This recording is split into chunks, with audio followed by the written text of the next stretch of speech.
बाप्पा मोरया या विशेष कार्यक्रमात आपलं सगळ्यांचं स्वागत। गणपती बाप्पा मोरया। नमस्कार, मी विशाल परदेशी। मंडळी, गणेश उत्सव अवघ्या काही दिवसांवरती येऊन ठेपलाय। मुंबईसह संपूर्ण महाराष्ट्रात आपल्या लाडक्या बाप्पांच्या आगमनाची लगबग सुरू आहे।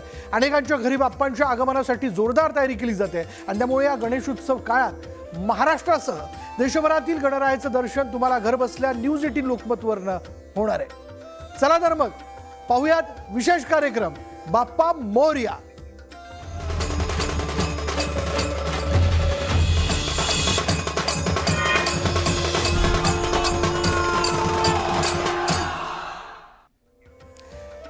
ज्यांच्या केवळ दर्शनानं मन प्रसन्न होतं, ज्याला पाहिलं की साऱ्या अडचणींचा विसर पडतो, ज्याच्या दर्शनासाठी देशभरातून नव्हे तर जगभरातून भाविक लालबागला येत असतात, अशा लालबागच्या राजाचा फर्स्ट लुक काल समोर आला। तर यंदा लालबागच्या राजाच्या प्रवेशद्वारावर गजमुखी भव्य कमान उभारण्यात आली आहे। ही कमान पाहण्यासाठी लालबागच्या पुलावर अनेक भाविक गर्दी करतात।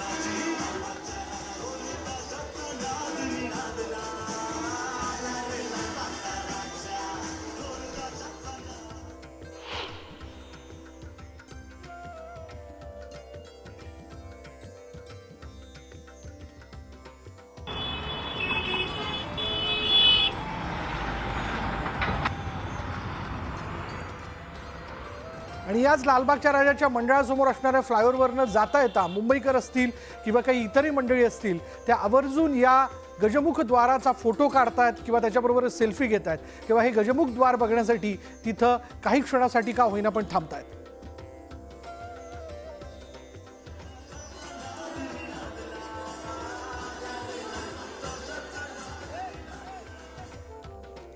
जाऊयात नागपूरमध्ये। नागपूर शहराच्या मध्यभागी असलेल्या ऐतिहासिक शुक्रवारी तलावाच्या काठावर असलेलं गणपती मंदिर नागपूरकरांचं आराध्य दैवत आहे। नागपूरमध्ये असलेल्या गणेश परिसरातील इतर मूर्तींपेक्षा या मंदिरातील मूर्ती ही विशेष असून पेशवेकालीन मूर्तींची इथं छाप बघायला मिळते। बाळ गणेश मूर्ती या मंदिरात स्थापन असून इथे असलेला बाप्पा हा उजव्या सोंडेचा आहे। साधारण 300 वर्षापूर्वीचा हा आकर्षक काळ्या पाषाणातील बाप्पांची मूर्ती असून मूर्तीवर जाडव्या सकट वस्त्र देखील कोरीव आहेत।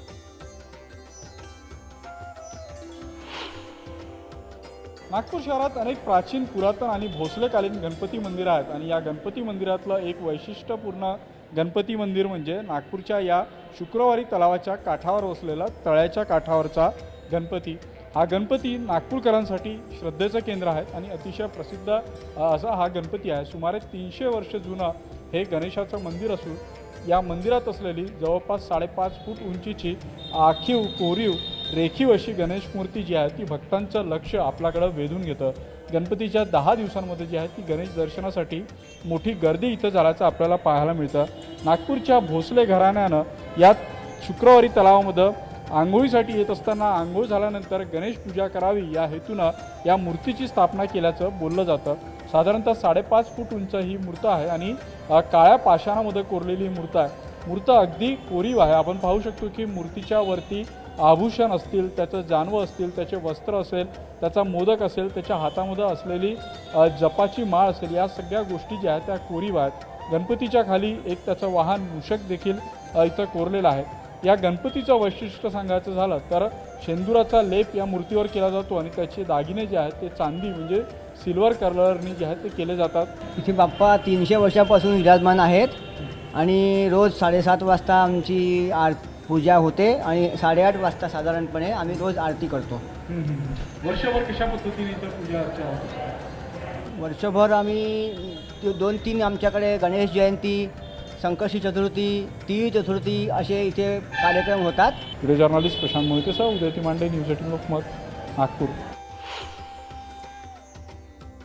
लाडक्या बाप्पांच्या आगमनाला अवघे 2 दिवस उरलेले आहेत। पुण्यात बाप्पांच्या मूर्तीवर शेवटचा हात मूर्तिकार फिरवतात आणि यंदा बाप्पाला कापडी फेटे तसंच दागिने चढून मूर्ती तयार केली जाते। बाल गणेश पासून ते अगदी वेगवेगळ्या प्रकारच्या मूर्ती बनवल्या जातात। मूर्तीच्या कारखान्यात सध्या लगबग सुरू आहे।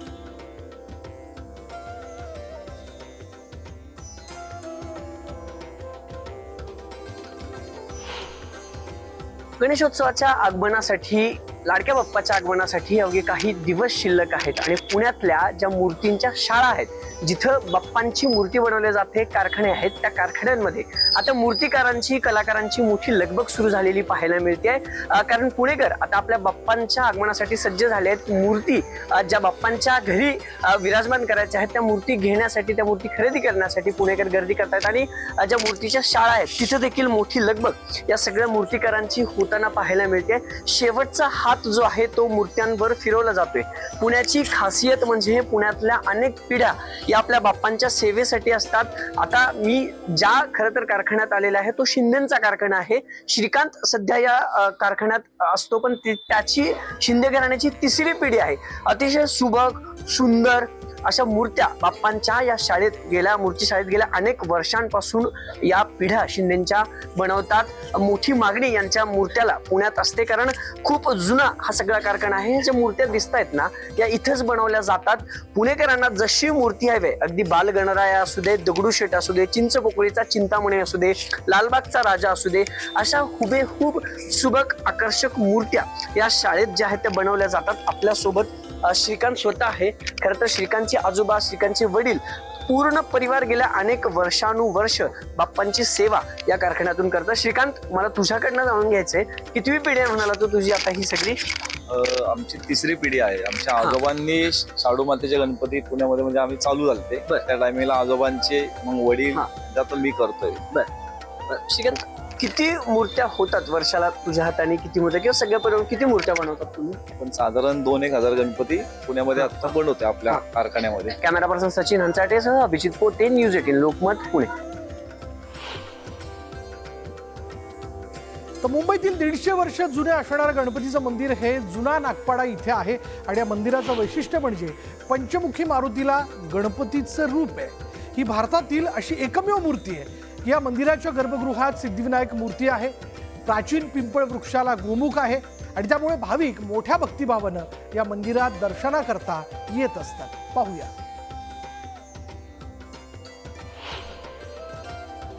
मुंबईमध्ये गणपती बाप्पाची अनेक मंदिरं आहेत. त्यातीलच काही मंदिरं ही प्राचीन मंदिर देखील आहेत. आज अशाच एका मंदिराला आपण भेट देणार आहोत. ते मंदिर आहे नागपाडा या भागातील. नागपाडा मंदिर हे मंदिर जे आहे ते सुमारे 150 वर्षांपूर्वीचं असं हे मंदिर आहे.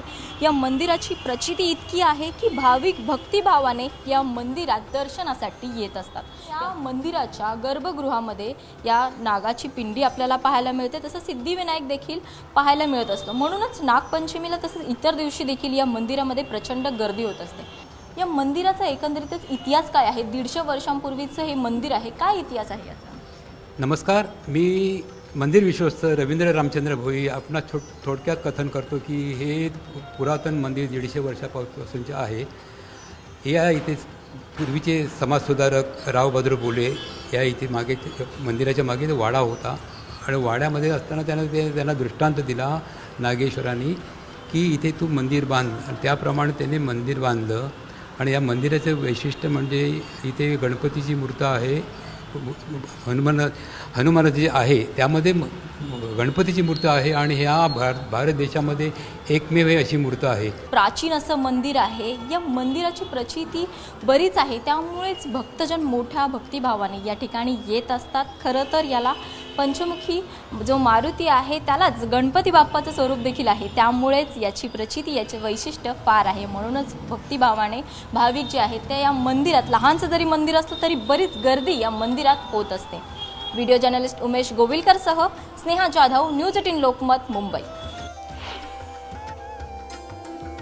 गणेश उत्सवाला आता अवघे 2 दिवस उरलेत. गणेश भक्तांची गणपतीच्या सजावटीचं साहित्य घेण्यासाठी बाजारात मोठी गर्दी होताना दिसते. दादर मार्केटमध्ये गणपतीसाठी विविध आकर्षित मखर तोरणं पाहायला मिळत आहेत. विद्युत रोषणाई असलेले मखर ग्राहकांचं विशेष आकर्षण ठरत आहे. हेच खरेदी करण्यासाठी योग्य प्रमाणावर ग्राहकांकडून गर्दी होते.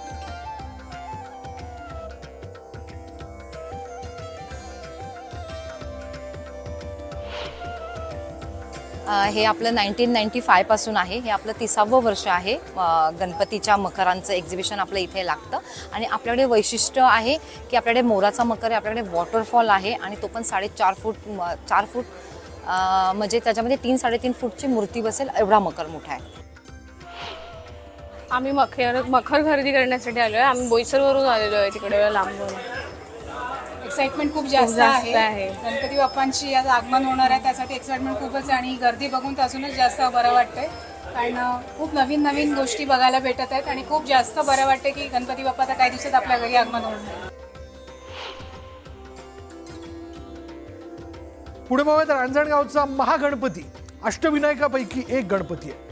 रांजणगावातील भाद्रपद द्वार यात्रा उत्सव सुरू झाला आणि 4 दिवस चालणाऱ्या या द्वार यात्रा उत्सव काळात भाविकांना लाडक्या बाप्पांच्या मूर्तीचं जलाभिषेक करून दर्शन घेता येणार आहे. भाद्रपद यात्रा उत्सवानिमित्त लाडक्या बाप्पाचा मंदिर गाभारा परिसर आकर्षक अशा विविधरंगी फुलांनी सजवण्यात आला आहे.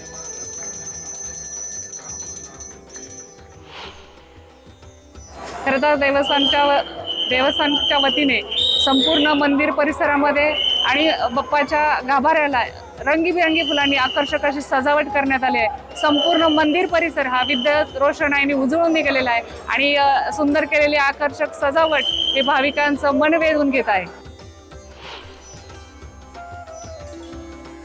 अवघ्या काही तासांनंतर गणरायाचं आगमन जे ते पार पडतंय. जळगावकर आपल्या लाडक्या बाप्पाच्या स्वागतासाठी सज्ज झालेले आहेत. शहरातील विविध भागांमध्ये गणपती बाप्पाच्या मूर्ती सजावटीचं साहित्य आणि प्रसादाची दुकानं थाटल्या गेलेली आहेत. यंदा शाडूच्या मातीच्या मूर्तीला अधिक पसंती भक्तांकडनं मिळताना दिसते.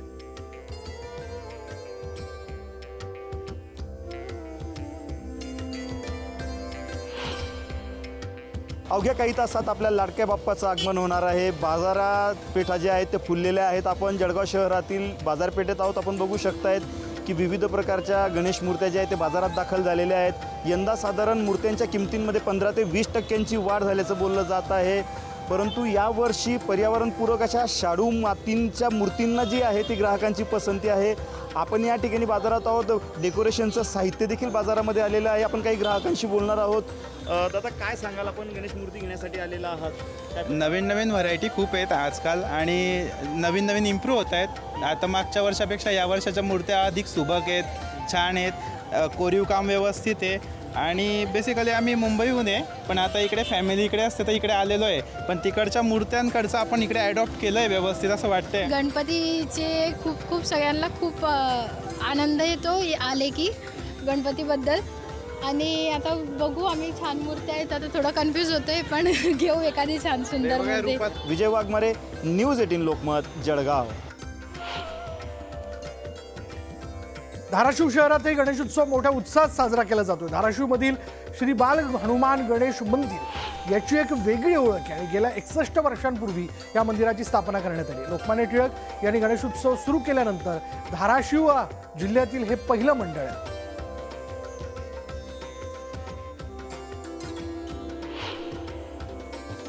गणपती विशेषमध्ये आज मी धाराशिवमधील एक बाल हनुमान गणेश मंडळ म्हणून आहे त्याचा गणपती दाखवणार आहे. या गणपतीला स्वातंत्र्यपूर्व काळाचा इतिहास असल्यामुळे या गणपतीला शहरात खूप अनन्यसाधारण महत्त्व आहे.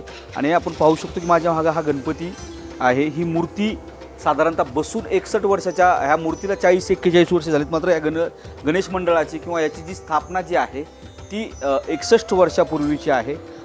टिळकांनी जे आव्हान केलं होतं त्या आव्हानाला प्रतिसाद देत इथल्या धाराशिव शहरातल्या आपली सगळी माझ्या बाजूला जी मागं आहेत सगळी ती ज्येष्ठ मंडळी आहेत. या मंडळीने त्या कालावधीत टिळकांनी जे रस्त्यावरती गणपती बसवा असे आव्हान केले. त्यानंतर ह्या गणपती मंदिराची स्थापना झालेली आहे. काय आहे याचा इतिहास आपण जाणून घेऊया. मला सांगा, काय नेमका इतिहास आहे याचा सगळा?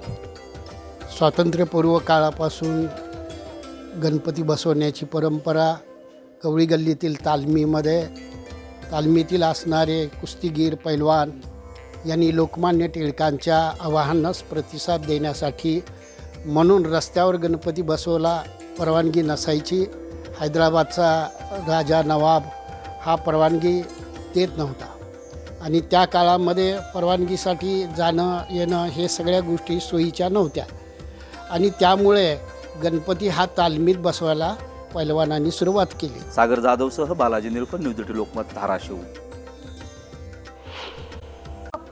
जळगाव जिल्ह्यातील एरंडोल तालुक्यात पद्मालय गणपती मंदिर हे महाराष्ट्रातील एक अत्यंत प्रसिद्ध आणि प्राचीन मंदिर आहे. या मंदिराचं वैशिष्ट्य म्हणजे इथं एकाच ठिकाणी डाव्या सोंडेचे आणि उजव्या सोंडेचे गणपती विराजमान आहेत. दोन्ही प्रकारचे गणपती एकत्र आहेत आणि याला गणेश गाव असं देखील म्हणलं जातं. या गणपती मूर्तींची स्थापना महाभारतकालीन काळात झाल्याची आख्यायिका आहे.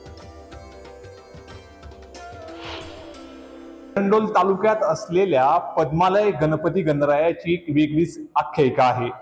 महाराष्ट्रातली अख्ख्या राज्यभरामध्ये देशभरामध्ये डाव्या आणि उजव्या सोंडेचे एकमेव गणपती गणराया एकाच मंदिरामध्ये एकाच ठिकाणी व्यासलेले हेच पद्मालयचे गणपती गणराया मंदिर.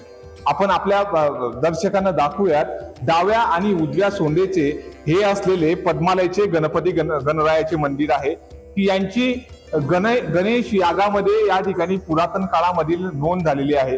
हजारो वर्षापूर्वीची ही नोंद आख्यायिका देखील याची म्हटली जात आहे. आणि आपण जर बघतो तर या गणपती गणराया मंदिराच्या समोर कमर तलाव देखील आहे.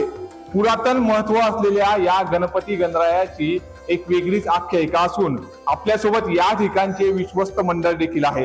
आपण त्यांच्याशी थेट संवाद साधण्याचा प्रयत्न करूयात. बाबा, काय सांगाल, नेमकी डाव्या आणि उजव्या सोंडेचे गणपती गणराया मंदिर एकाच मंदिरामध्ये व्यासलेले आहेत, नेमकी काय आख्यायिका आहे पुरातन काळात? गणेश पुराणाच्या उपखंडामध्ये याचा उल्लेख आहे. हे गणपती स्वयंभू या तलावातून प्रकट झाल्याची तेथे उल्लेख केलेला आहे. हे गणपती हजारो वर्षापूर्वीच आहे आणि गणपतीचे जे 2.5 शक्तिपीठ आहे त्या 2.5 शक्तिपीठापैकी मोरगाव पुण्याजवळ, जालन्याजवळचं राजूर हे पूर्ण पीठ आणि पद्मालय हे अर्धपीठ म्हणून उल्लेख केलेला आहे. नितीन नांदुरकर, न्यूज 18 लोकमत, जळगाव. आता कोकणात आपण जर बघितलं, कोकण आणि गणपतीचं एक अनोखा नातं आहे. गणरायाच्या आगमनाला अवघे 2 दिवस उरलेत. सिंधुदुर्गच्या सावंतवाडीत गणेश मूर्ती कारखान्यात बाप्पांच्या मूर्तीवर शेवटचा हात फिरवला जातो.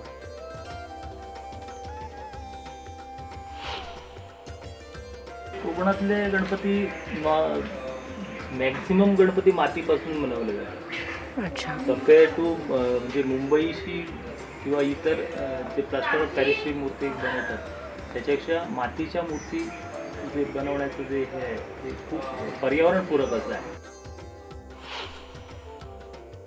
या बिझनेसमध्ये आमची परंपरागत हे गणपतीचं.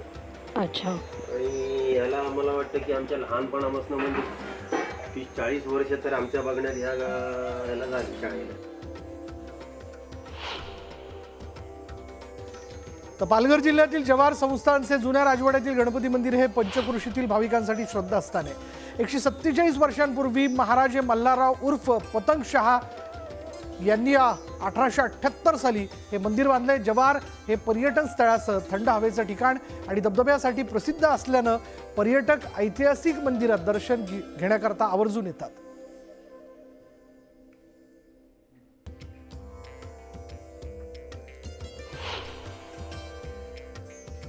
तर रायगड जिल्ह्याच्या अलिबाग तालुक्यातील चौलमधील गणेशाचं एक प्राचीन श्री मुखरी गणेश मंदिर आहे. निसर्गाच्या सानिध्यात आणि नारळी पोफळीच्या बागेमध्ये हे मंदिर वसलेलं आहे आणि या मंदिरातील मूर्तीला मोठी आख्यायिका आहे.